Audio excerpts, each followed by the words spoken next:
Ano daw to? Get ready with us. Mga Look pamilya, natin for today. they Okay? have the heart to really understand me. Sabog Hindi mo. pa nila nakilala ka naman namin. Drunk look. Yung ano, di ka pa umiinom. Ganito yung mga Lasing ka nagagawa na. mo, ginagawa mo.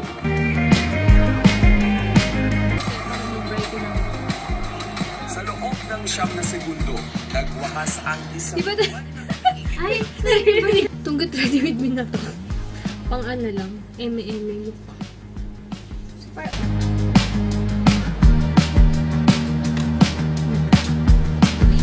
Punta tayo sa Vice, kaya gagamitin natin ay Vice Cosmetics.